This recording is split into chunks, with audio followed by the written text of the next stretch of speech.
এই বিড়ালকে কখনো আপনারা কষ্ট দিবেন না, বিড়ালকে আদর করবেন, বিড়ালকে ভালো মতো পুষবেন।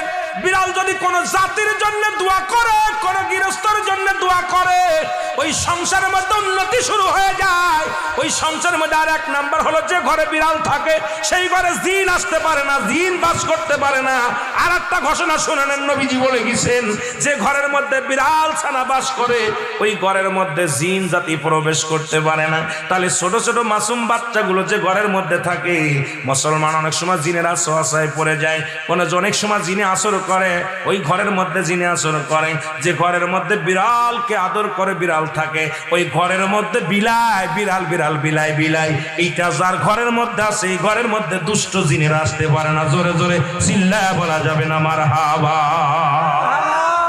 একবার নবী সুলাইমান আলাইহিস সালাম শুনতে পাইলেন পাশের বাড়িতে একটা কুকুরকে কষ্ট